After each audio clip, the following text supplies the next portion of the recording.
Well, you got very quiet. I guess I need to get going here.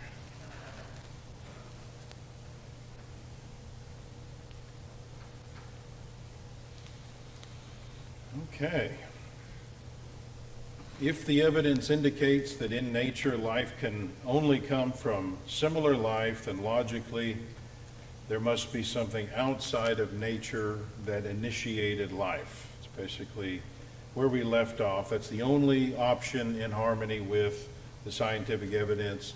And the biblical model, of course, says that's exactly what happened. In several passages we read that God is ultimately the originator of life. So the creation model is the scientific and rational choice, and the naturalistic model requires a blind faith. Now, another implication of the law of biogenesis comes from the work of Rudolf Virchow, and his work illustrated not only does life come from life, but he highlights that life comes only from life of its kind. And so the McGraw-Hill Dictionary of Scientific and Technical Terms confirms this, defining biogenesis as the development of a living organism from a similar living organism. One popular textbook put it this way: another characteristic of organisms is the ability to reproduce or produce offspring that are similar to the parents. For example, robins lay eggs that develop into young rhinoceroses that closely resemble their parents, right? Everybody awake? No, robins make robins, and there may be small differences in color, height, beak size, and so forth, differences, changes that we would put under the microevolutionary category that can be scientifically verified as change that actually occurs and which the creationist has no problem with. But even though there are changes, the offspring is still a bird. It hasn't turned into a totally different kind of creature, so macroevolution has not occurred. So in nature, life comes only from life of its own kind, is what we're talking about. Dogs don't give rise to cats, horses don't produce cows, frogs don't have scales, apes don't give rise to humans. Now keeping in mind that this word kind is not the equivalent of species in the Bible. The Bible, when God tells the earth to reproduce, let the earth bring forth living creatures according to its kind, Genesis 1:24. Kind is not the equivalent of species. We think kind is more on the level of family or genus level. So you could have a lot of diversity among the dogs, including not just domestic dogs, but wolves, coyotes, jackals, dingoes, foxes, and we found evidence that they can interbreed, which is suggestive that these are the same biblical kind. So the biblical kind is not the same thing as species, but Darwinian evolution argues for evolution beyond, like between kinds, where you're getting one kind of creature to turn into something completely different. But that is what they argue. If evolution is true, then in essence you have to have creatures, life coming from other creatures not in their kind. So they would say simple lower life sprang into existence, and from it, over eons of time, complex life came about. So according to evolution, life does not come from life of its kind, but rather from other kinds of life, in contradiction to the law of biogenesis. In the field of philosophy, there's a law known as the law of excluded middle.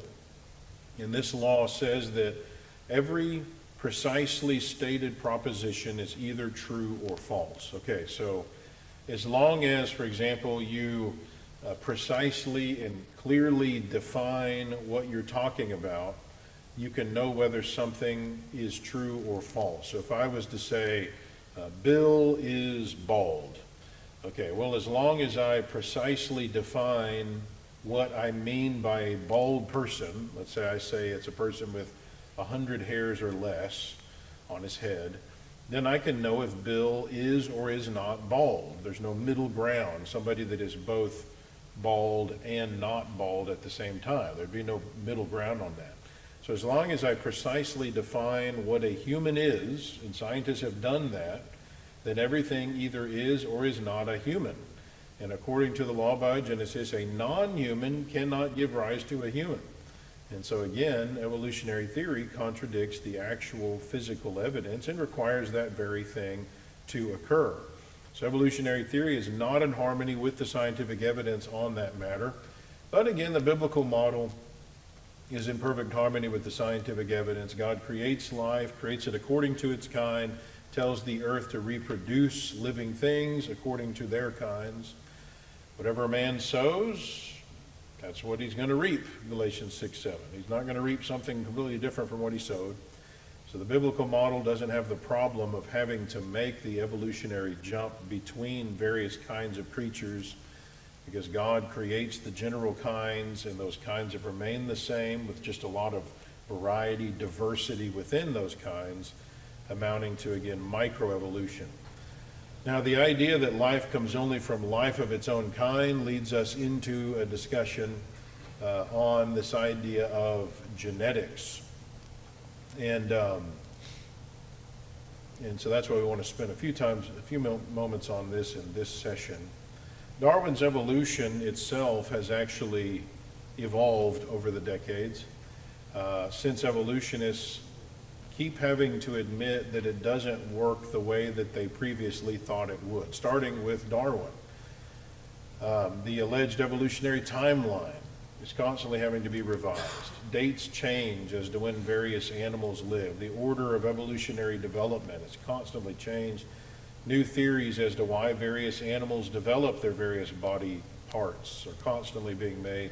In fact, evolution itself, I alluded to earlier, didn't originate with Charles Darwin. There have been forms of evolution that have been considered for millennia, and for millennia those ideas have had to be revamped to stay in line with the latest scientific understanding. Now, Darwin came along at the right time in history for evolutionary theory to become popular, and so he's typically credited with coming up with evolution, but it by no means started with him.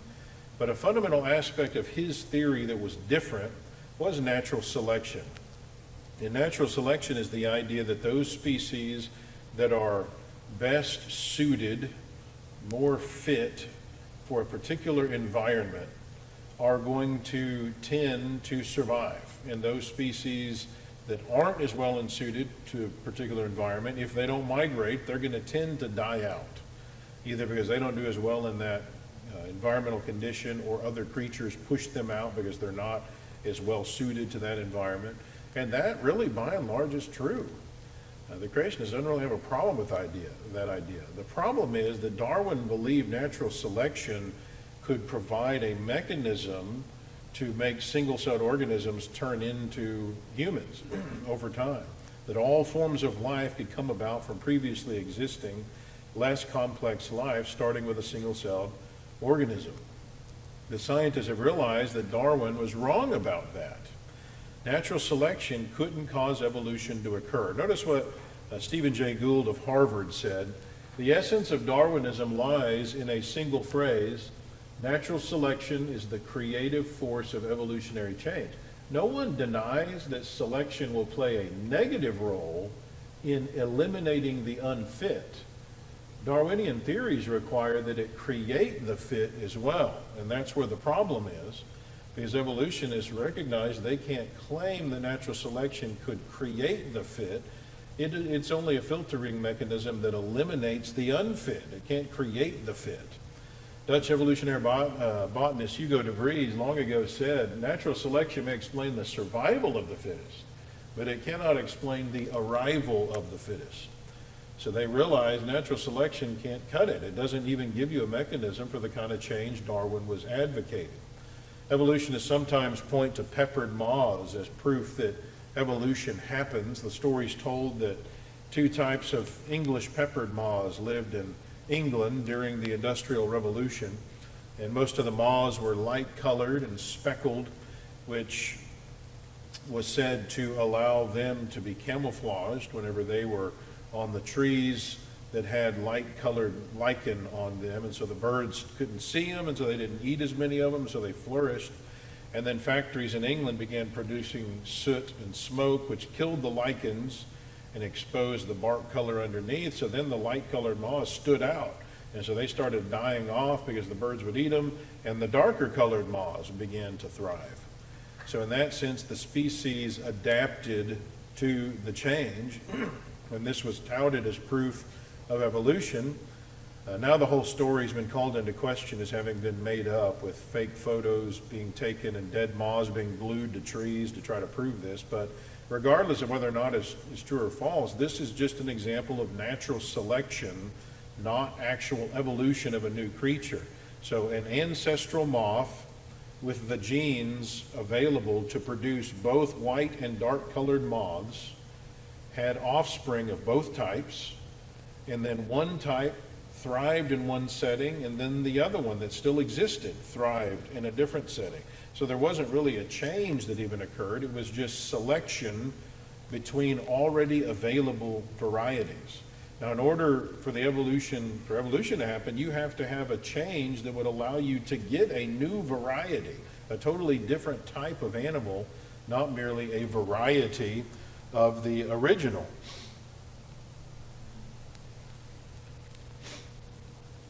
Well, in biology textbooks, evolutionists often point to Darwin's finches as proof that change can happen, that Darwin's evolution is true. When traveling among various islands of the Galapagos, Darwin noticed similar birds on various islands. They're similar, but they were different.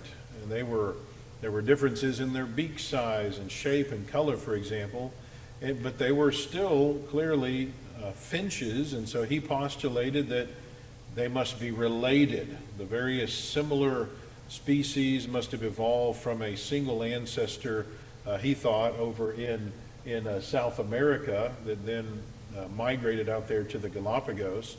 So from that, he inferred, maybe all life could have come from a common ancestor in the same way in the past. Well, it may very well be that the various types of finches on the islands did in fact come from a common finch ancestor, even in South America. But notice they're all still acknowledged to be finches.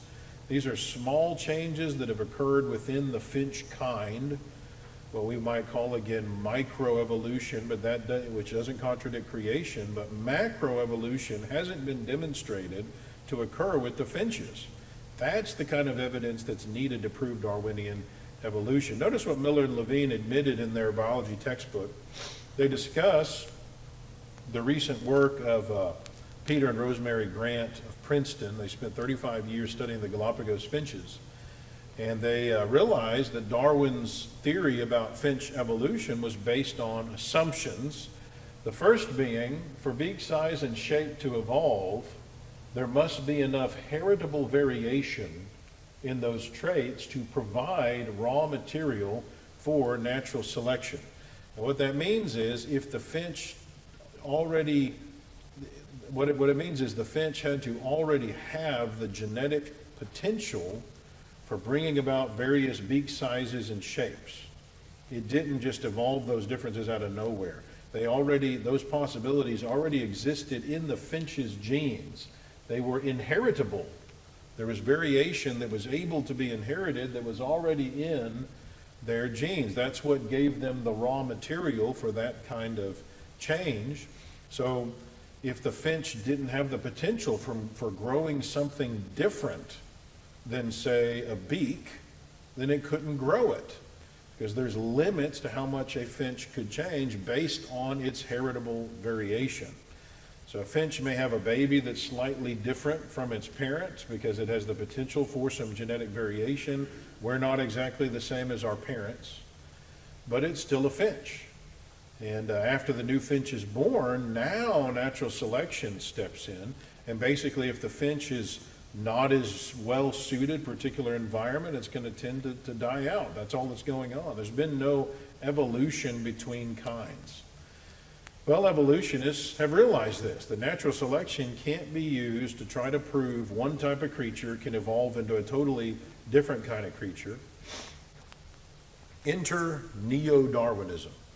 Neo-Darwinism is the idea that natural selection coupled with genetic mutations, DNA accidents, that will give you a mechanism for evolution to occur, for change.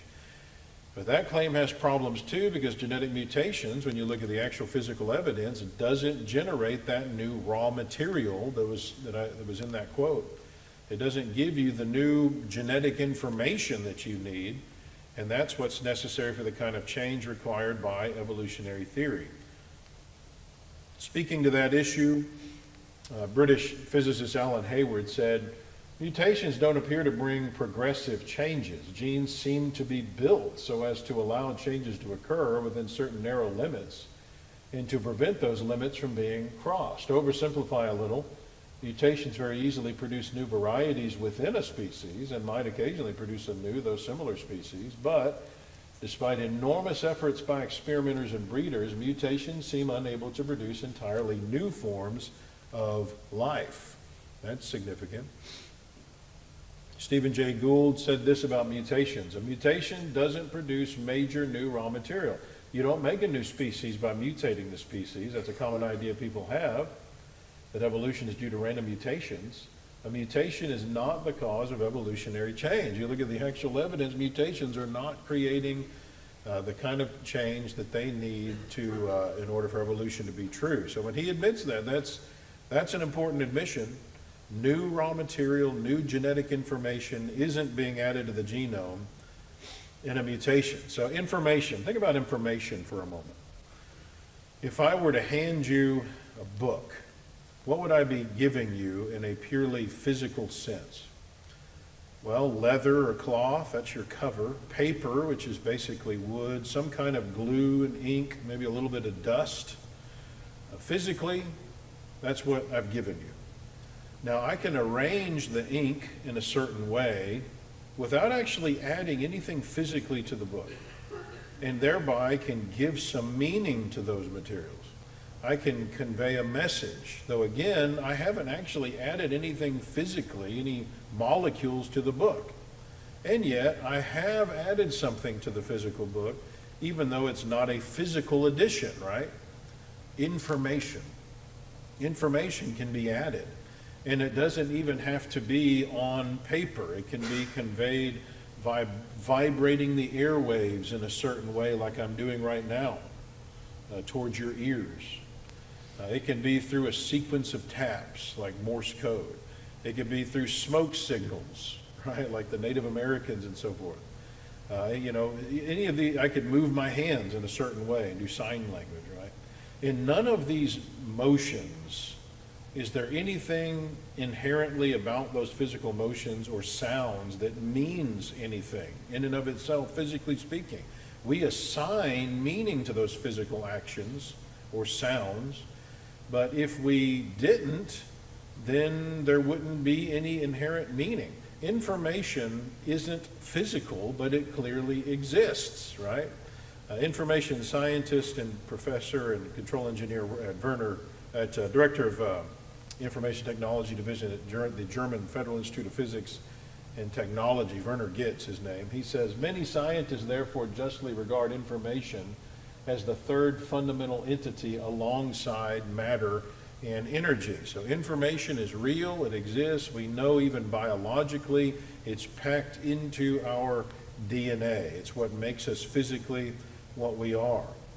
Well, in the printing of a book or even the copying of a file electronically, sometimes errors, mutations will turn up when you examine the finished product. Have you ever done that, where maybe you try to copy a file onto a flash drive, and when you try to open it, it messed up, right?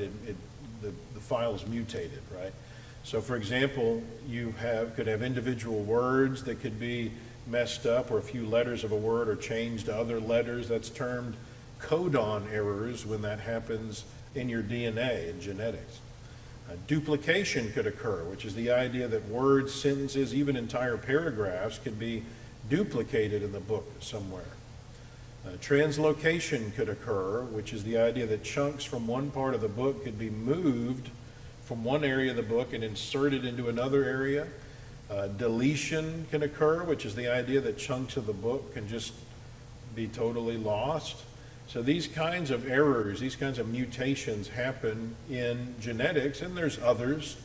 But notice, no new material is written when these errors or mutations occur. New sentences haven't been written into the story. So the problem is that the theory of evolution requires new sentences and even chapters to have been written into the genetic book.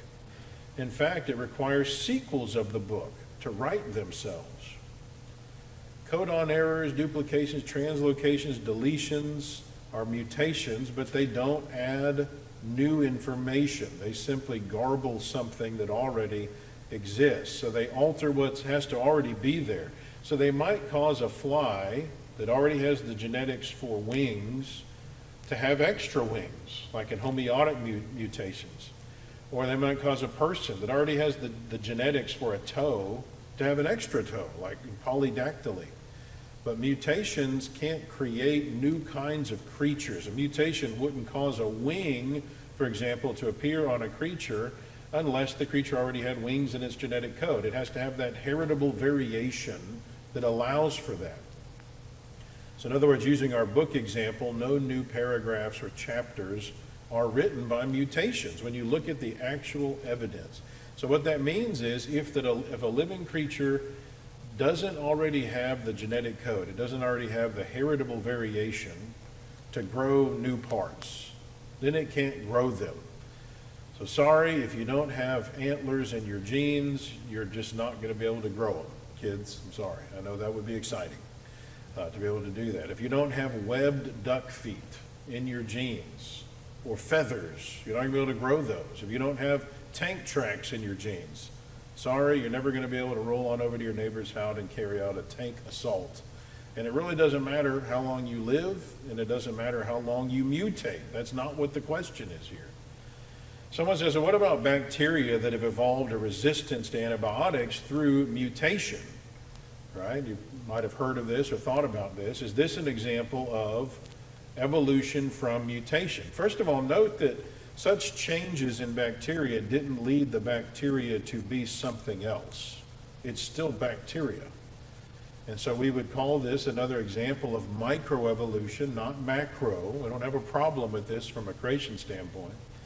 Now, to take an example like this and leap to the conclusion that a cell, therefore, could totally change into a human over millions of years, that's a jump way beyond the actual evidence to say that. But also notice that the antibiotics didn't trigger the mutations, as though antibiotics were present, and so the bacteria responded to the antibiotics intentionally and tried to change itself so that it could survive, as though they intentionally adapted to the antibiotics. Now, sometimes that's how evolution seems to be portrayed, is the creature just sees this problem, so it just starts kind of adapting itself, transforming or something. You know, it's like a horse straining its neck. I can't quite get to that leaf, so I'll grow a longer neck and become a giraffe. You know, that's how Lamarckism was an earlier idea of how evolution worked that's now been shown to be ridiculous. No, instead, the mutations caused the bacteria to change before the antibiotics even existed. So there may have been mutations that occurred that had nothing to do with antibiotics. And those bacteria that happened to have particular mutations stuck around due to natural selection. And also note that those mutations don't add information to the genome. They're accidental mistakes that happen to help that bacteria survive, a very rare scenario, but they somehow mess up previously existing material. So evolution from a single-celled organism to a human would require the addition of a lot of information. Here's an illustration that highlights why these mutations in bacteria aren't really helping the species and adding new information. De-evolution is really what's going on. Let's say a bacteria had a right and left arm.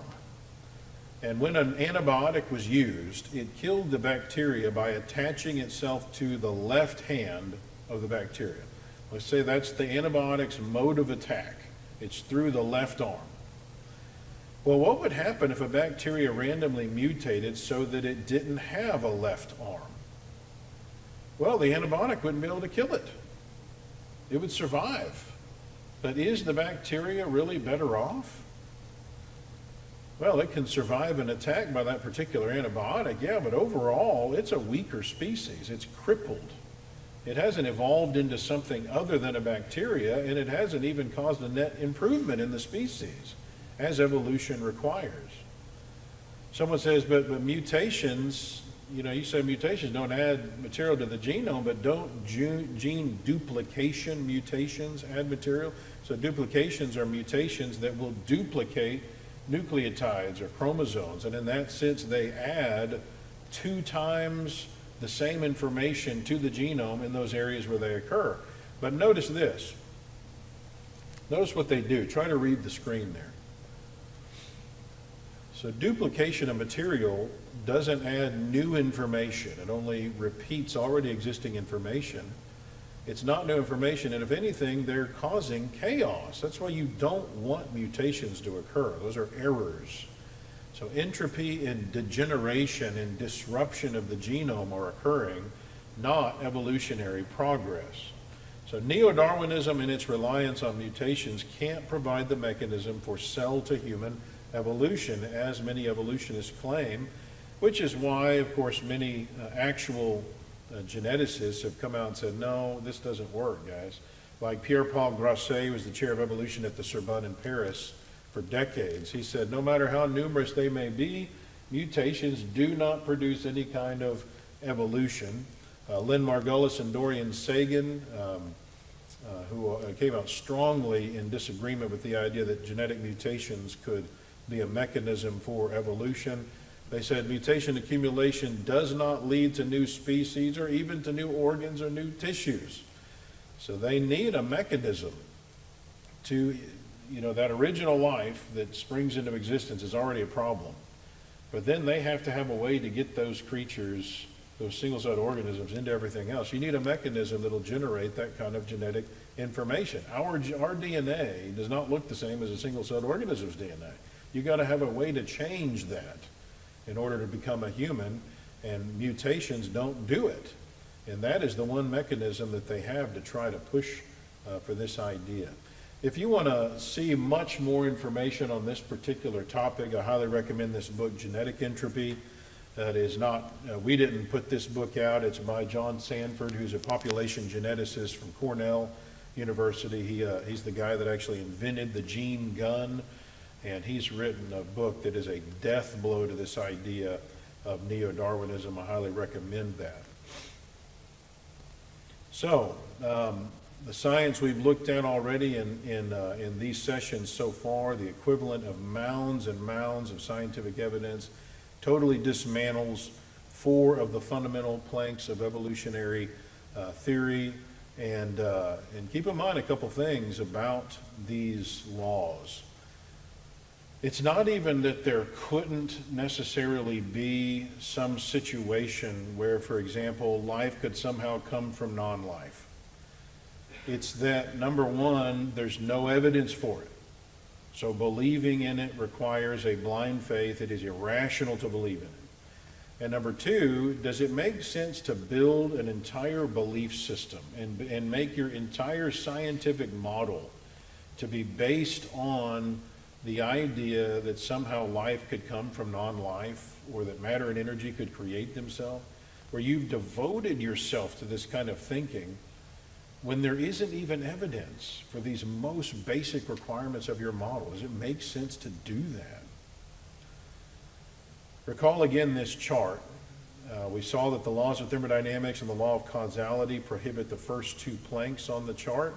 The universe couldn't have created itself or be eternal. Life requires a cause. That evidence alone already deals with this subject. And yet there's more. Remember, the creation model is in harmony with these laws. The laws of probability add further weight to the fact that those planks are not in harmony with the evidence and yet support the creationist contention that the universe came from God.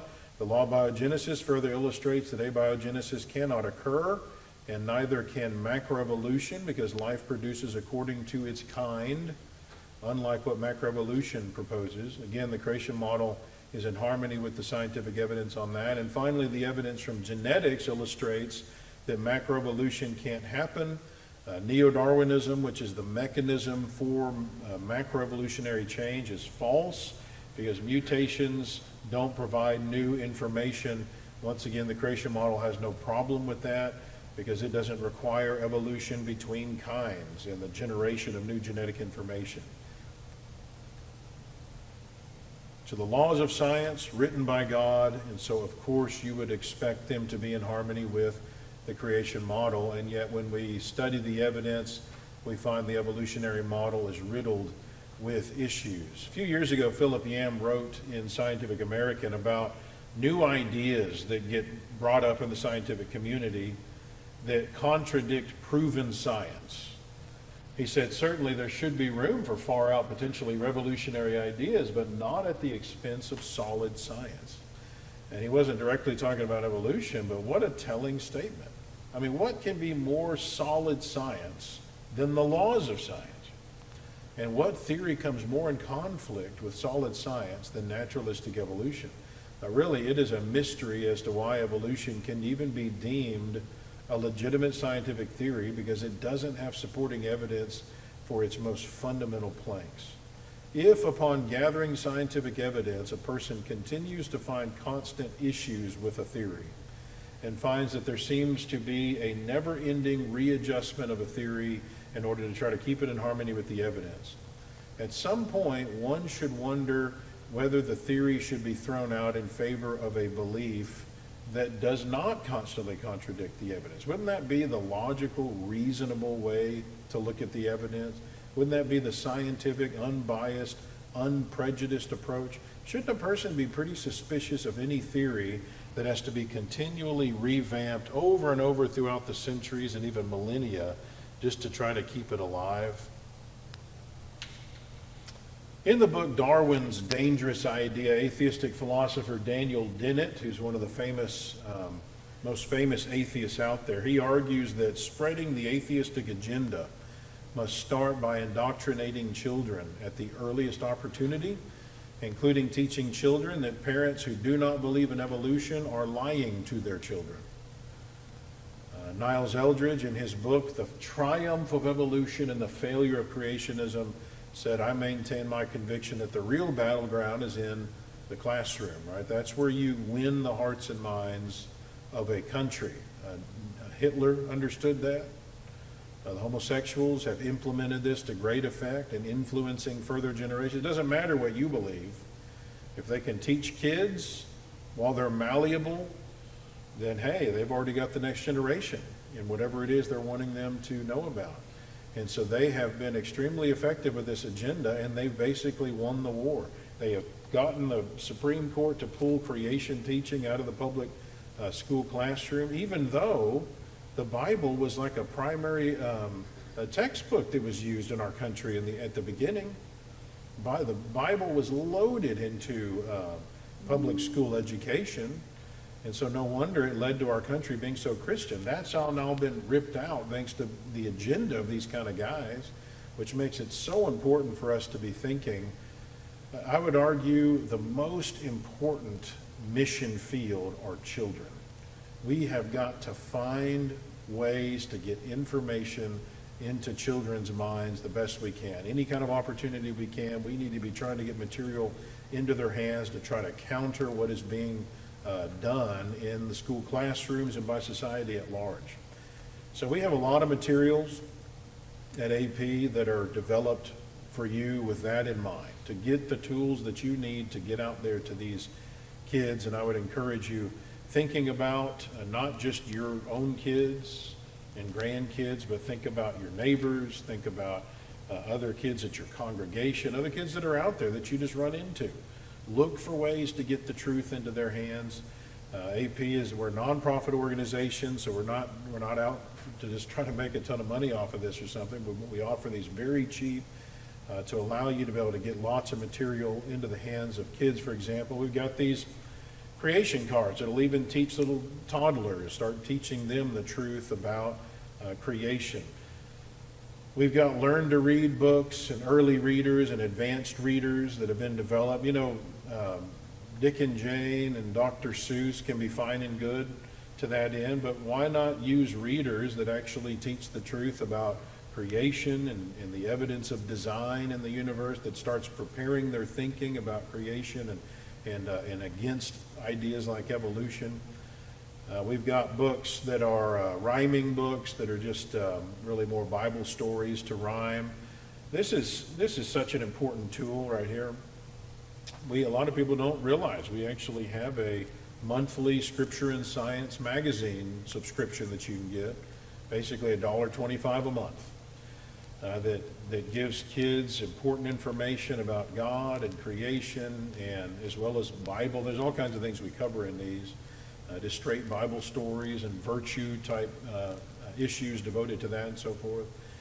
And so activities for the kids to do, videos in some cases that have been done that we have on our site and so forth, where they can see those with their parents' help by going to QR codes and so forth.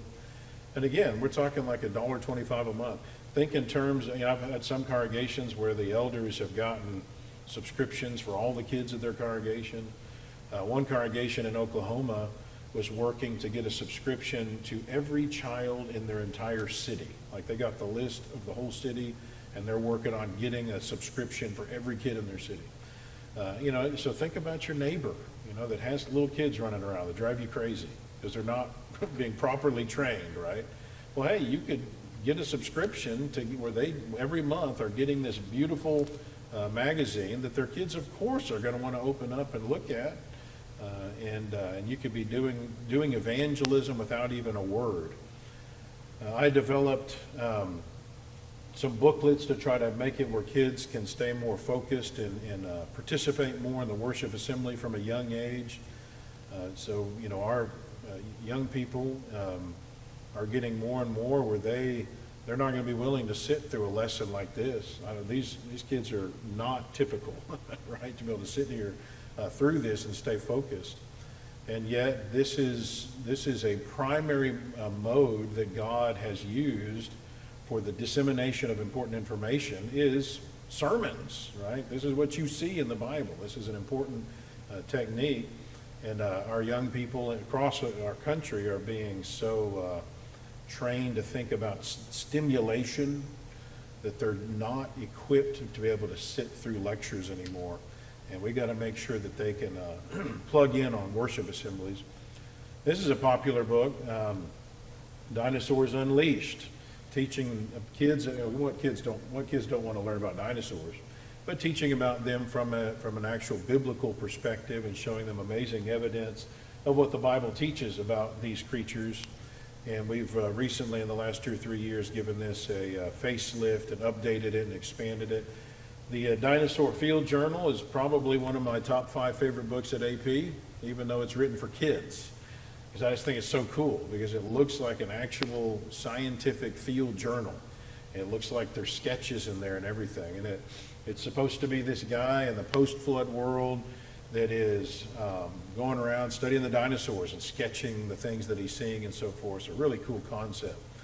Pictures speak 1,000 words, and evolutionists have long had a monopoly on the dinosaur topic and dinosaur pictures.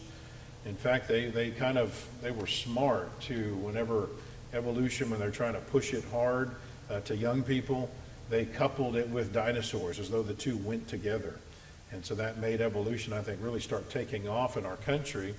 And you'd be probably shocked to realize how much you no doubt have been influenced by it. If you were to picture in your mind dinosaurs, any image you come up with in your mind is likely based on pictures you've seen drawn by evolutionists. It is their worldview, the way that they interpret the evidence. And I don't mean just even the dinosaurs themselves, although that ends up playing a role, but also the environment that they're in. You'll notice that in your mind's eye, if you think about the environment that is in the pictures depicted of dinosaurs, you'll see, for example, volcanoes erupting. You'll see certain creatures in the environment and certain creatures not being in the environment. You wouldn't see, for example, it'd make you probably laugh to think about seeing a dinosaur, and in the background you see a bear. Well, that just didn't happen, right? There just wouldn't have been bears. Where do you get that idea? That is an evolutionary concept. So they paint for you a picture of the dinosaurs and the environment they lived in based on their own interpretation of the physical evidence. So, for example, They look at the geologic column, they see where the dinosaurs are in the geologic layers, and they assume those layers took millions of years to form. And they say, well, in those layers, we don't see bears, so we're not going to put them in those pictures. But we do see a lot of igneous rock. Igneous rock forms from volcanic activity. So we know there was volcanic eruptions going on, so we'll put volcanoes in there. So that's how they're making their pictures. Now, what if the entire geologic column where the dinosaurs are found is actually the flood strata, which is what creationists would say, and that the geologic column from bottom to top is documenting for you what's happening as the flood progresses. So Genesis 7:11, where does the flood begin? All the fountains of the great deep burst forth. The flood begins at the ocean floor. So creationists would say the first creatures you should see when the flood begins is ocean floor critters. And then as the flood progresses, you should see fish. And then you'd expect to see the creatures that live in kind of both habitats, your amphibians. And then you should start to see reptiles, because the flood is wiping out habitats sequentially. And so you get all the way up to the dinosaurs, you start picking up some birds, and then you would get on up to the mammals and birds after that as the flood is progressing. That's how we would interpret the fossil record. And any volcanic activity is what's going on in the flood. It's not showing you how the dinosaurs lived. That would be pre-flood strata. It's showing you how they died. So we would interpret all the evidence totally differently from the way that they're interpreting it. They're assuming all those layers are showing you how creatures evolve from a single-celled organism. We've already shown you that's wrong. Evolution is wrong. That's not the way to view all of this. You've got to interpret all totally differently. So creationists would draw totally different pictures to describe what was going on. And so what we did is start developing some posters with paintings that show you some other scenarios that would show you what's going on with the interaction between humans and dinosaurs, particularly in the post-flood world. The pre-flood world seemed to be, the habitats were more sequestered from each other, where you had certain kinds of creatures separate and apart from other creatures. The post-flood world, you have more of a mixing of a lot of these creatures, and so humans and dinosaurs would have started interacting. And so we have some posters that you can get for kids to give them a more accurate perspective about what the interactions with dinosaurs might have been like in the past. One guy came up to me and he said, I got one of these and put it in my office, he said, and he said he's had more religious discussions from doing that than anything he's ever done. So these are great to put all over the place, your front entryway at your house, classrooms and so forth. Great tools that you can use to talk about the truth. With that in mind, we got all kinds of very informative, interesting posters, dozens of these that Jeremy Pate has developed for us. This is an important tool as well. Whenever I was growing up, I'm a very visual person. And whenever I was learning the Bible, my mom was real good about giving me a timeline of where the events in the Bible actually fit in reality, which was so important because, Hercules, where would you put Hercules on here? Well, he didn't exist, right? And it's real easy for a kid to think maybe David and Goliath is kind of like Hercules.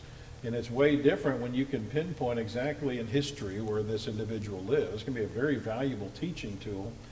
And so what I did is I wanted to have a big timeline that highlights for you where each of the Bible books and key individual characters fit in the Bible timeline, as well as a history of the church after Jesus comes onto the scene and the church is built, what happens to the church and where denominationalism comes in, as well as key things that are going on scientifically, like the Stone, Bronze Age, and Iron Age, and how they fit with this. Where the Ice Age is in here as well. So this is actually like a 8-foot long,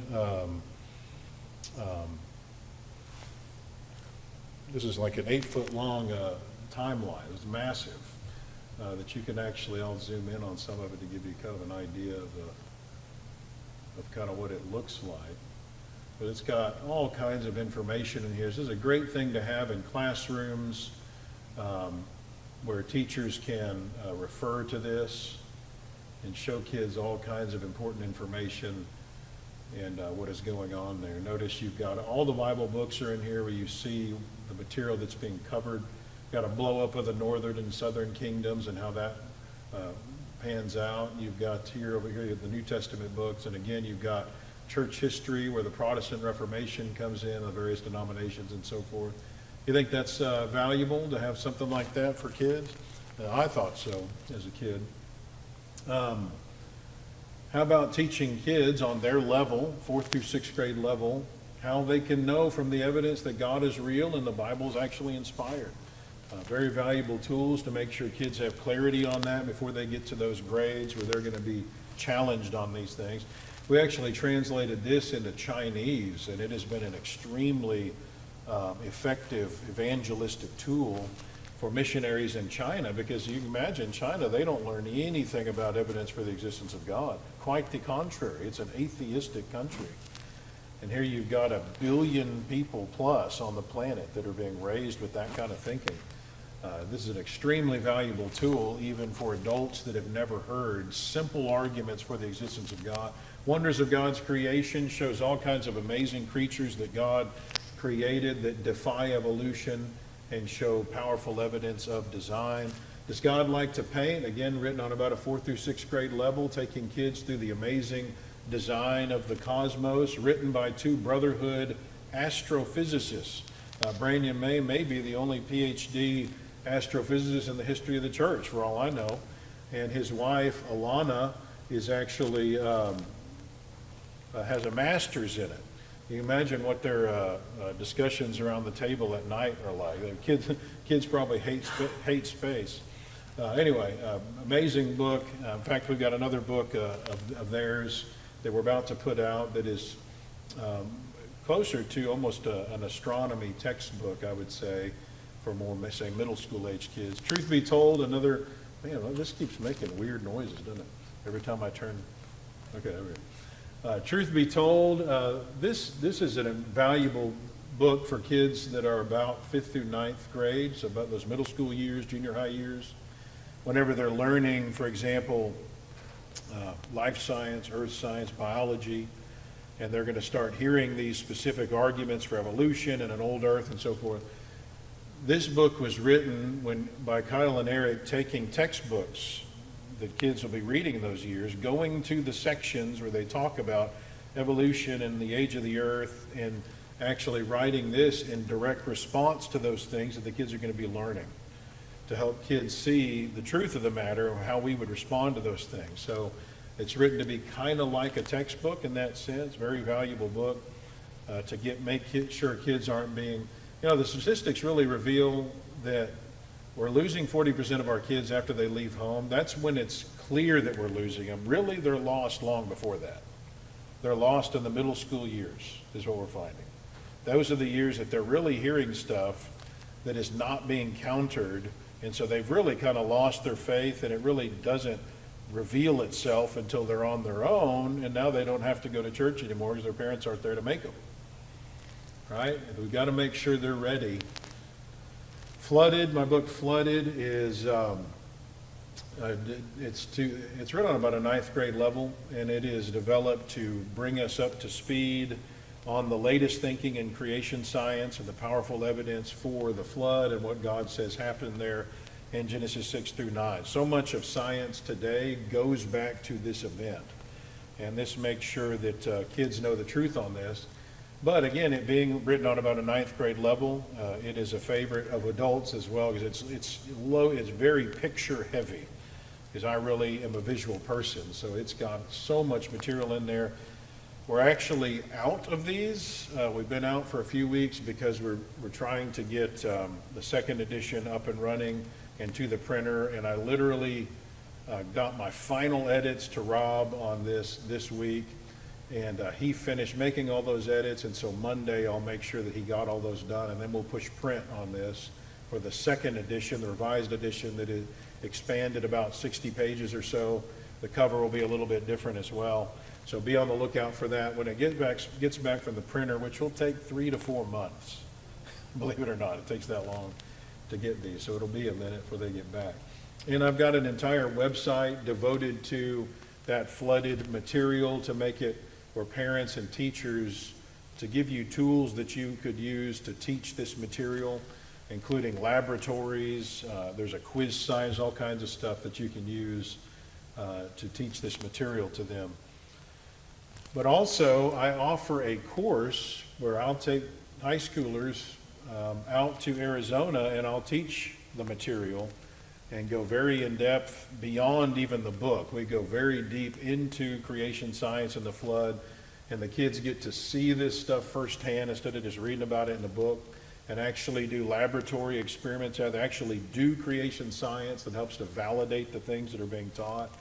And it's a 12-day short course. They can actually get high school credit, and now even college dual enrollment credit is available, where Freed Hardeman is going to allow kids to take this to do this as a dual enrollment thing, where they can get college physical science credit by taking this course. I've got one here that's coming up here in a couple months, where if any of these young people are interested in that, you need to talk to me right away about that. But then next year I've got a couple, one in June, one in October, that we're planning to do on this course. So highly recommend this, not only because, you know, a common thing that I get from young people that go on these trips is, I didn't know you could like science. It's a common thing, because you're not really taught science the way God intended it to be. God owns science. He's the one that commanded it. Genesis 1:28, when he tells humans to subdue the earth and have dominion over it, he's basically giving them a mandate to do science. So there's a lot of important things about science that teach us about God and who he is. And so it's a lot more interesting to learn about science when you get to do it at amazing places like this that show you firsthand what God has done, and it kind of changes everything. Besides the apologetic side of this, where you're going to get trained in how to deal with the kind of arguments people are going to make to try to shake your faith and lead you away from the truth. Notice it's expensive. This is a $2,300 course to do this. And so if anybody wants to help to sponsor kids to be able to do this, that would be great. Be sure to talk to me about that. Because, you know, there's not many things that I believe are as valuable as this trip is in getting kids shored up on their faith before they head into college. A lot of adults will come up to me and say, hey, I don't want to do the course because I don't want to do the laboratory and everything. I'd like more of like a vacation. Can we go out there and you just be a tour guide? And so, yes, that's what the flood experience is. This is for all ages, and it's a 5-day thing, and it's not so grueling. In that sense, it's more vacation. We get to go to Grand Canyon, Petrified Forest, a meteor crater, and we go to Lowell Observatory, where they've got amazing telescopes, including the one that discovered Pluto.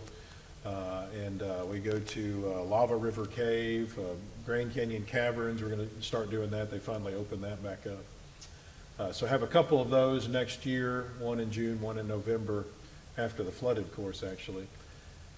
And then also the creation experience. This is only a 3-day thing, and what we do on this is we go to a cave. Remember, that is a lot of what my creation research involves now, is studying caves and showing that these caves were formed in the flood. And so we go to a cave, and then we go to the Creation Museum that is up in northern Kentucky. And it is a $45 million facility, state-of-the-art museum that teaches about creation. And then we go to the Ark Encounter, where you've got this life-size ark, over $100 million facility. And I walk you through these places and give you more information about what you're seeing and what's going on there. 3-day thing. You know, all of us are, you know, probably going to be doing vacation. So why not use that money to do something that would actually be spiritually enriching, particularly for kids? And that is the idea behind these. Other things for teenagers, Out with Doubt is a survey of Christian evidences, 13 chapters with questions for each, where this can be used as like a quarter of material for a teen class. Matter of Fact is the sequel to that. Always Be Ready, again, I put this in probably my top 5 at AP, even though it's written on about a teen level. And this is the teen version of the book I showed you last night. That was called A Christian's Guide to Refuting Modern Atheism. And it is basically, this one's giving you kind of the Cliff Notes version of how you deal with all of the main big arguments atheists try to use against the God of the Bible. So the evil and suffering argument, But also, God encourages genocide. I mean, the Israelites go in and wipe out entire civilizations, including women and children. How do you explain that? And God is sexist, where he holds the men up and women are kind of pushed down, and he gets to be the leader. So God's sexist, and he's a homophobe, and he's racist. He's encouraging slavery. I mean, look at these passages that show that God's okay with slavery. All these kind of arguments that are used against the God of the Bible, that is the point of this book, to help kids, teenagers, to be ready to deal with these kind of arguments that people are making. Very important book. We have a series that we just finished up called the Defenders series. You got one on the existence of God, one on the inspiration of the Bible, the deity of Christ, and one just on kind of general apologetics, preparing kids to be better apologists. And there's tons of short videos that are associated with each of these. As the kids go through the book, there'll be out to the side, it'll tell them there's a video that goes with this section, and it tells you where to go to see that video. But it gets them shored up on these fundamentals of the faith at about a teen level. I've got other books that I work on outside of my AP time, including this Hidden in My Heart series. When I was doing youth ministry in Texas, my thinking was that the most, I believe that the most effective way to try to reach teens, for most of our cases, will be through teenagers. They're the ones interacting with the teens. So I was a big proponent for getting teens equipped with what they need to teach other teens, including knowing the kind of conversations that they're going to need to have, knowing the passages that will be important to have ready at their fingertips to be able to talk to these young people about. So the point of these books was to show, okay, these are the verses you need to know, and here's why you need to know them, kind of getting them prepared to talk about various things. Also, I was doing youth ministry. I became very alarmed, more than I had ever been, about the dangers of the modern dating paradigm, which has changed a lot in the last 100 years in our country when you do research on this. Because what I was seeing with the young people is they were making terrible dating decisions that were causing them to go into sexual immorality or to get married to people they shouldn't be getting married to, and so many of them were falling away and making terrible mistakes. So it caused me to want to write a book on, reasoning through, the dangers of the modern dating paradigm and giving input on really more logical, prudent way to do this where you don't have major spiritual scars. Helpful tools as you begin building your Christian life, a little booklet that is intended to be for young people that are studying to become a Christian and that are new Christians, to kind of give them the list of things that are the responsibilities that they'll have as a Christian, to make sure that they're plugging in and doing those things, as well as important information on how to properly study the Bible and make the correct interpretations of the things they're studying, as well as giving a list of the kind of books and so forth that they need to have in their library as they begin studying, to make sure that they have the tools they need to properly interpret Scripture and so forth. Lots of t-shirts available that can be good ways to advertise the truth. We have several VBSs that Jeremy Pate has been developing for us over the last few years, one on the flood, one on the book of Acts and the apologists of the book of Acts, called Fearless there. Operation Creation is dealing more with the evolutionary side of things, kind of what we're doing this weekend. The Name of Jesus, this one's on the deity of Christ and what the Bible teaches about that. Truth Hunters, which is about the inspiration of the Bible. This one, really interesting VBS. And there's even a book that goes along with that one that kind of gives kids preparation for the VBS before it comes. We have a free Bible class curriculum online as well that takes kids all the way through the Bible 2 times in 8 years. So from age 2 through grade 4, they will have gone through the Bible twice before they get to other things. Advanced Bible Reader is also free, another tool we have where as kids are reading the Bible, they take little quizzes that test their understanding of that material, in addition to other AP materials, for example, as they read this. They can accumulate points and they'll compete then with other kids as they're accumulating points. Other kids throughout the world, they'll be able to see their scores, and they can get in the Hall of Fame and so forth and get certificates as they reach certain mile markers and so forth. So a good way to inspire kids to be reading things that actually are of eternal significance. All right, so we're going to break for lunch, and then we'll start digging into specific evidences that are given for Darwinian evolution after lunch. Very much appreciate your attention, and I'll turn it over to